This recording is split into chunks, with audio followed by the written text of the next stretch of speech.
देखो मथुरा लागे सोनी।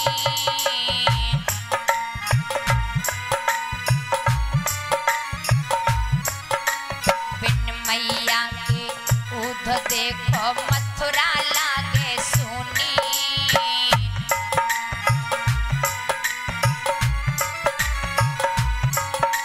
सखियन बिन कैसे जीवे गो कूदो श्याम बिहारी कूदो कूदो वृंदावन जइयो जाके मैया से कहियो याद करती तेरो सांवरो।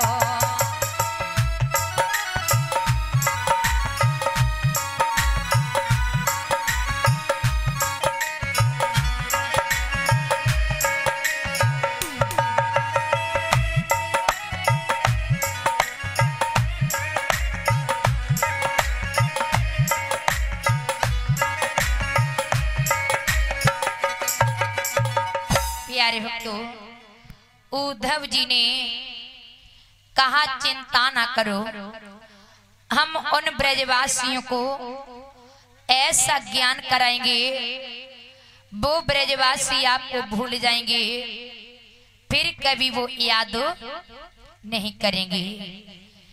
भगवान कन्हैया का पीताम्बर ओढ़ लिया, कन्हैया का रथ लिया उद्धव, उन ब्रजवासियों को ज्ञान कराने के लिए चले। तो प्यारी भक्तों, मातार बहनों, धीरे धीरे धर उद्धव जी जैसी यमुना पर आई। गोपियों ने देखा कन्हैया का रथ आ गया, मेरा श्याम लौट कर आ गया, मेरा जीवन धन कन्हैया लौट करके आ गया। गोपियां हाय श्याम श्याम कहकर दौड़ी जा रही हैं। प्यारे भक्तों, आज इधर मातार बहनों, गोपियां जब पास में आई तो क्या देखा, इस रथ पर मेरा कन्हैया नहीं है, ये कोई पथिक है, इस पथ से रास्ते से निकला जा रहा है। गोपियां निराश होकर वापस लौटने लगी। तो उद्धव जी ने आवाज लगाई, ऐ गोपियों,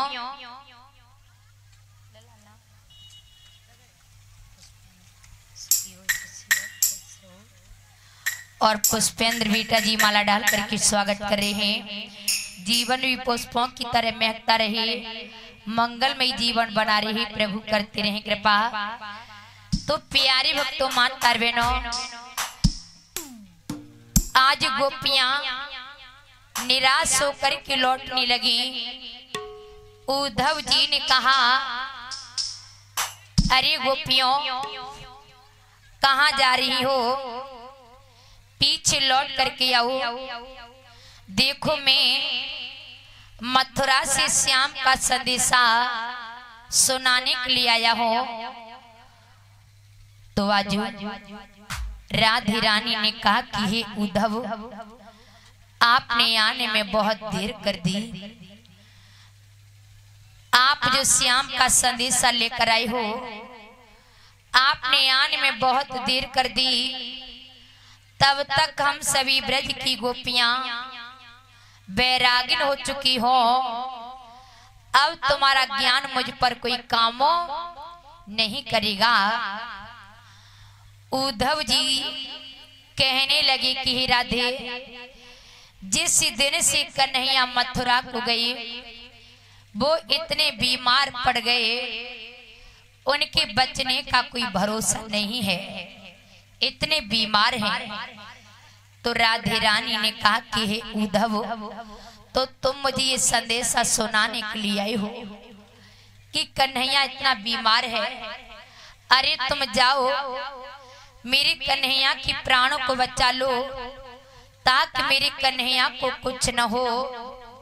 प्यारे भक्तों, तो आज इधर माता बहनों, उद्धव जी ने कहा कि राधे, भगवान तो ठीक हो जाएंगे, परंतु ऐसे नहीं। जब वो तुम्हारे चरणों की धूल खाएंगे तो भगवान ठीक हो जाएंगे। तो राधे रानी ने कहा और सोवरन सिंह भैया जी 101 रुपये दक्षिणा भेंट कर रहे हैं। भगवान कन्हैया का आशीर्वाद बना रहे, भोले बाबा करते रहे कृपा। तो मां तारवेनो उद्धव जी कहने लगे कि राधे भगवान तो ठीक हो जाएंगे, लेकिन ऐसे नहीं, जब तुम्हारे चरणों की धूल खाएंगे तो भगवान ठीक हो जाएंगे। तो राधे रानी ने कहा कि हे उद्धव, फिर तुम क्या देख रही हो?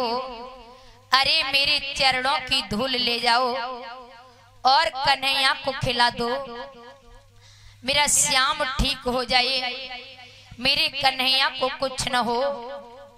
तो आज उद्धव जी कहने लगे राधे मैं तुम्हारे चरणों की धूल खिला तो देंगे, सोच लो वो भगवान बनकर आई हैं, तुम्हारे चरणों की धूल खाएंगे तो तुम्हें नरक में जाना पड़ेगा। और हे राधे नरक में बहुत कष्ट होता है, क्या वो दुख तुम सह पाओगी? तो आज राधे रानी ने कहा उद्धव यदि कन्हैया मेरे चरणों, यदि मेरा कन्हैया मेरे चरणों की धूल खाने से ठीक हो सकता है तो फिर कन्हैया के पीछे मेरा एक जन्म नहीं, मेरे जन्म जन्मों करोड़ों जन्मों नरक में पड़ी रहें, वो नरक भी मेरे लिए स्वर्ग के समान होगा। प्यारे भक्तों,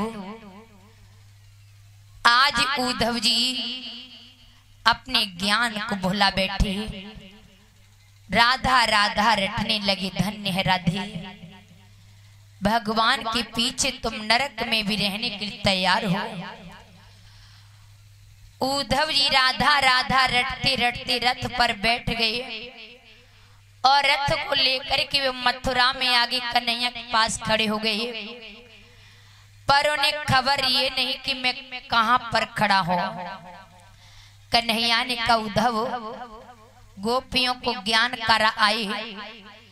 उद्धव जी ने कहा प्रभु आप कैसे आ गए? भगवान ने कहा हम नहीं आए, तुम मेरे पास आई हो, गोपियों को ज्ञान करा आए। तो आज उद्धव दोनों हाथों को जोड़ करके बोले श्याम आप मुझे क्षमा कर दो, अरे हमारी बस की बात नहीं है जो मैं उन ब्रजवासियों को ज्ञान करा पाऊं। अरे उन गोपियों ने तो मुझे स्वयं ज्ञान करा दिया कि प्रेम में और ज्ञान में यदि बड़ा है तो प्रेम बड़ा है, ज्ञान छोटा है। उद्धव जी कहने लगी प्रभु मुझे क्षमा कर दो, मैं तो गोपियों को ज्ञान कराने के लिए गया था, परंतु गोपियों ने तो मुझे स्वयं ज्ञान करा दिया, मेरी बस की बात नहीं है जो मैं भगवान के भक्तों को ज्ञान करा पाऊं। प्यारे भक्तों, इस तरह से सुखदेव जी महाराज ने उद्धव जी को राधा वियोग की कथा सुनाई। बोली कृष्ण भगवान की, बोली संत भगवानों की। प्यारे भक्तों, अब श्रवण करेंगे कि देवी रुक्मिणी और भगवान कन्हैया का विवाह कैसे हुआ, ये श्रवण करेंगे।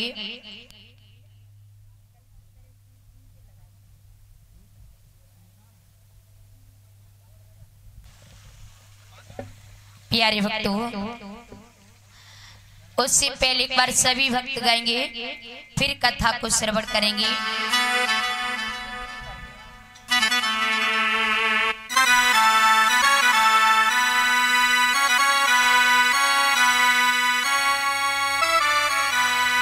किन्नी को लगेरी बड़ो प्यारो बहन मोहे लाग वृंदावन को।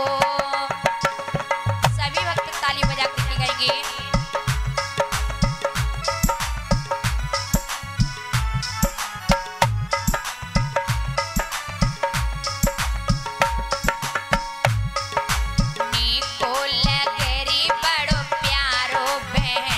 मोहे लागे वृंदावनी को।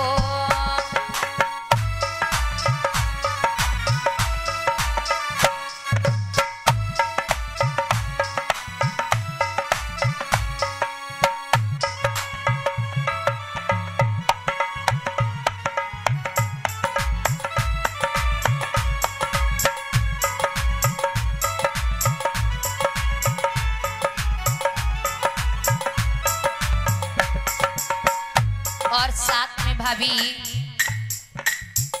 देवी रुक्मिणी का होगा विवाह और देवी रुक्मिणी के शुभ विवाह पर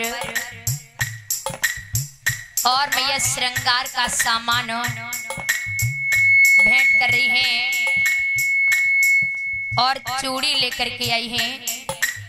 भगवान भी इनकी स्वाग की रक्षा करती रहे, इनके स्वाग पर कभी कोई आंच न आई।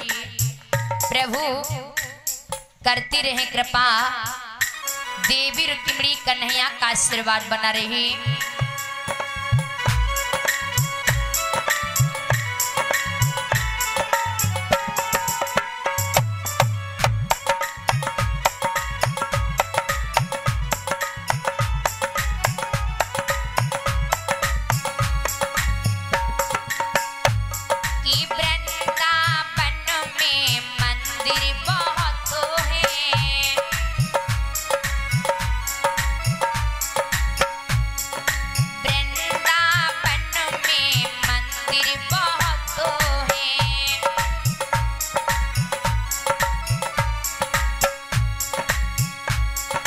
दर्शन करो मोहन को बहन मोहे लागे वृंदावनी को।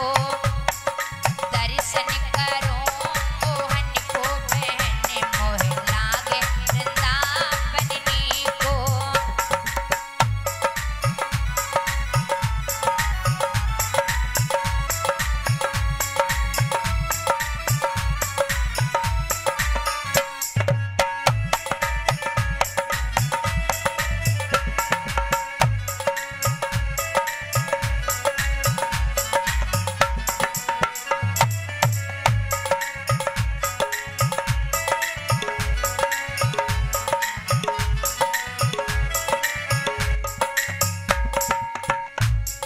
वृंदावन में गंगे बहुत है, वृंदावन में गंगे बहुत है। खाई वो दूध दही को बहन मोहे लागे वृंदावनी को। खाई वो दूध दही को सखी मोहे लागे वृंदावनी को।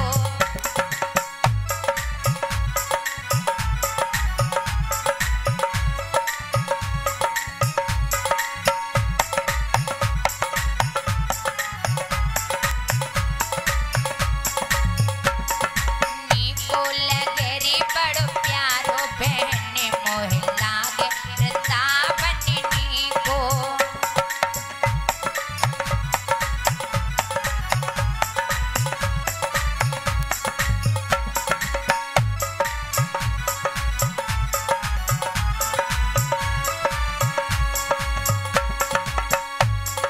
वृंदावन में तुलसी की पूजा, वृंदावन में तुलसी की पूजा।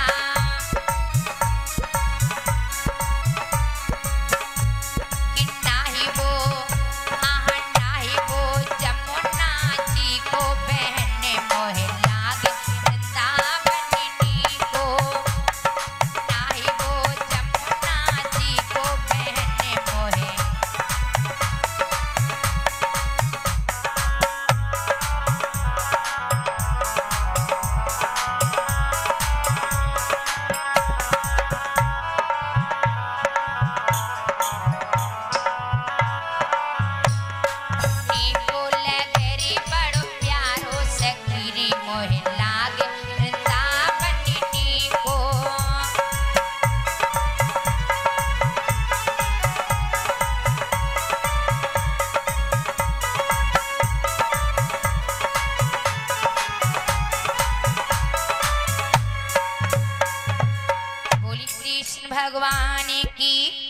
राधे रानी की।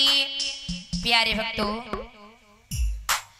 विदर्भ देश में एक कुंडनपुर शुभ राजधानी है, जहां की राजा भीष्म को राज्य करते हैं। और महाराज भीष्म के घर में एक सुंदर कन्या का जब जन्म हुआ। कन्या तो बहुत ही सुंदर है। आज महाराज भीष्म ने जब नामकरण संस्कार करवाया, नाम रखवाया, और उसी कन्या का नाम देवी रुक्मिणी पड़ा। प्यारे भक्तों, देवी रुक्मिणी बहुत ही सुंदर हैं। तो वाजो महाराज भीष्म को बहुत ही चिंता होने लगी कि मेरी प्यारी पुत्री विवाह की योग्य है, और कोई सुंदर वर मिल जाता, बेटी का विवाह हो जाता, पीले हाथ हो जाती, तो चिंता दूर हो जाती। ध्यान देंगे, कलश भरने वाली कन्याएं वो व्यास सामने आ जाएं। कलश भरने वाली कन्याएं व्यास गद्दी के सामने आ जाएं।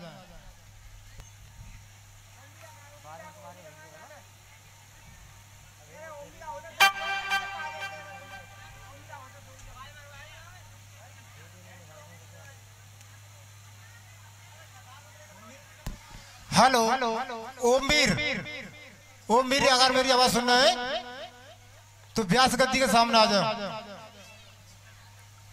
रोहन सिंह,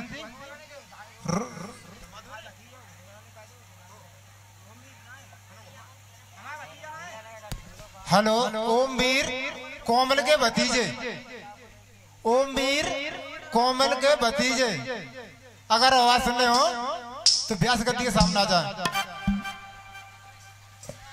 प्यारे भक्तों, महाराज भीष्म को बहुत चिंता है, कोई सुंदर वर मिल जाता, बेटी के पीले हाथ हो जाती, चिंता दूर हो जाती। जा घर में हो जाए बिटिया बड़ी, फिर बाप की हो जाती खटिया खड़ी। तो महाराज भीष्म का जो छोटा पुत्र है कहने लगा, पिताजी बहुत सुंदर वर है, यदि मेरी बहन का विवाह द्वारकाधीश कन्हैया के साथ में हो जाए तब तो बहुत अच्छा होगा।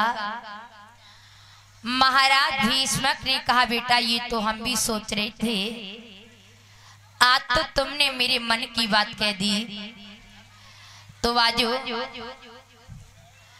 महाराज भीष्म का जो सबसे बड़ा पुत्र है जिसका नाम रुकुम है, कहने लगा, पिताजी क्या कह रहे हो? अरे मेरी बहन का विवाह उस छलिया के साथ में करना चाहती हो, वन वन में गायों को चराने वाला।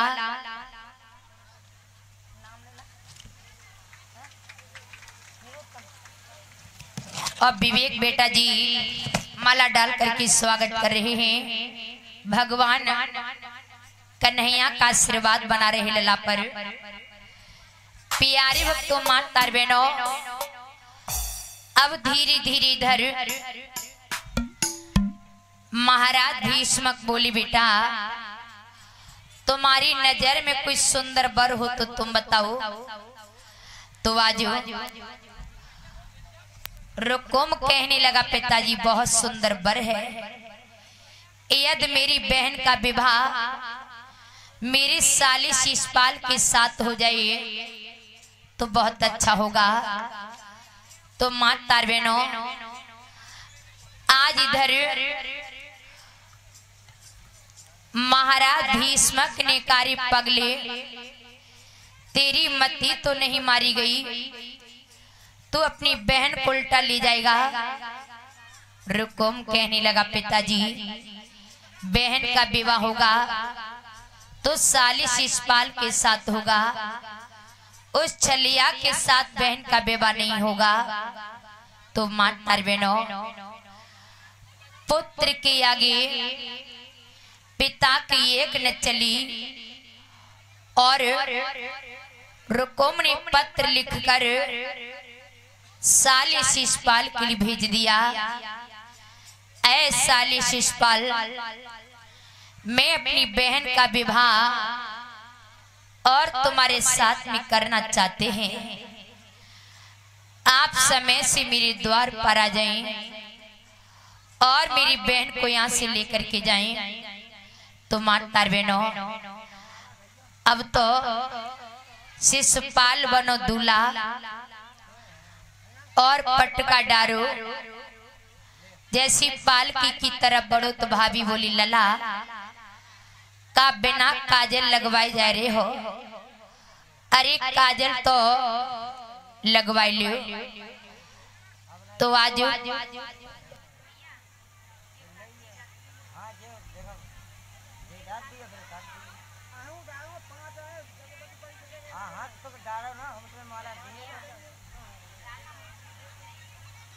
प्यारी भक्तों मानता बहनों, तो धीरे धीरे इधर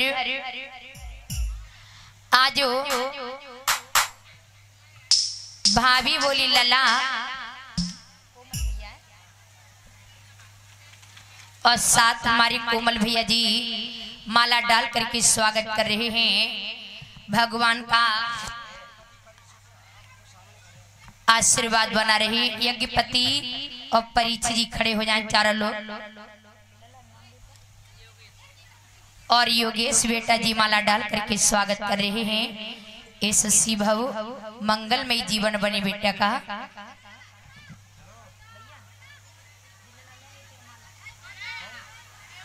प्यारी भक्तों माता बहनों, अब तो धीरे धीरे इधर भगवत प्रेमियों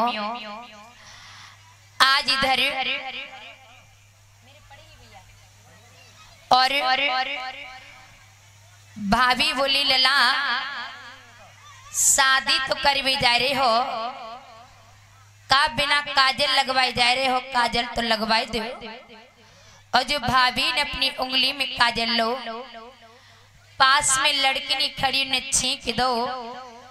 भाभी ने डबिया रख दी, देवर को हाथ पकड़ के बोली लला की मती बरना बन के जाओ, कहती भाभी प्यारी मती बरना बन के जाओ, कहती भाभी प्यारी।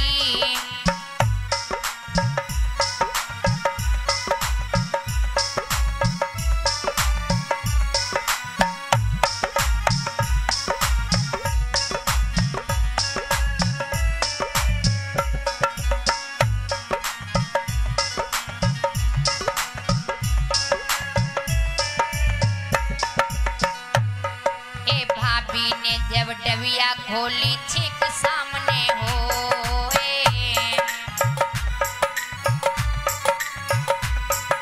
भाभी ने जब डबिया खोली छीक सामने हो,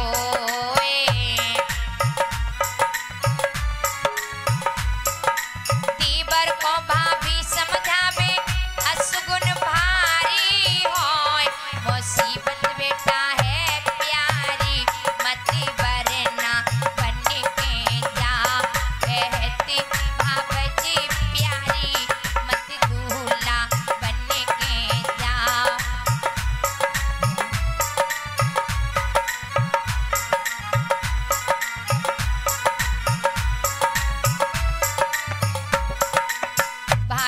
लला तुम दूल्हा बन के न जाओ, हमें तो कुछ गड़बड़ लग रही।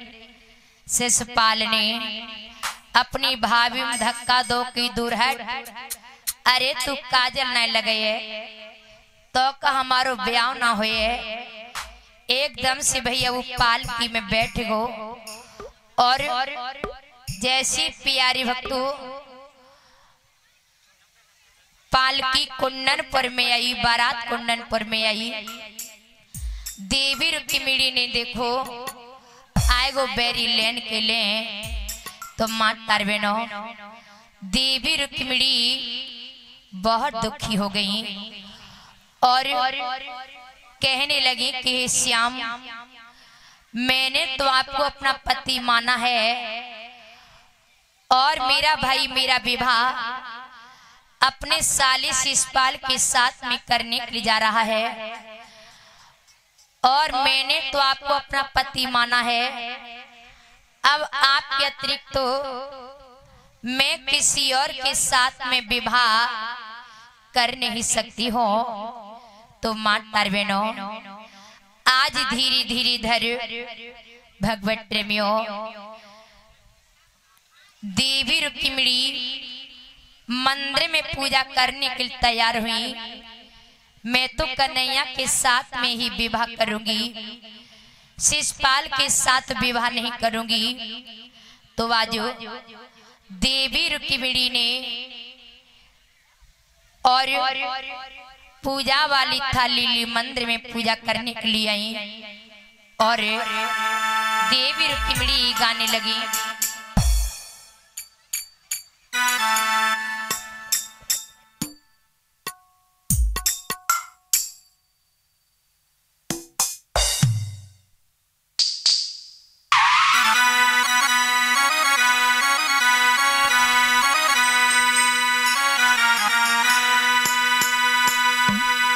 गौरी पूजने को भगवान रुक्मिणी देवी आई हैं कि गौरी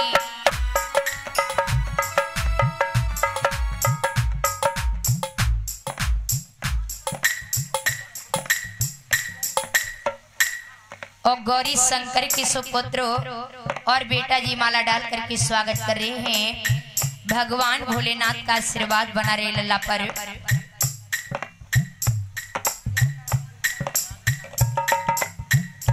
राजकुमार के सुपुत्र और बेटा जी माला डाल करके स्वागत कर रहे हैं। भोले बाबा का आशीर्वाद बना रहे, हनुमान महाराज करते रहे कृपा, अखंड सौभाग्यवती भव। की गौरी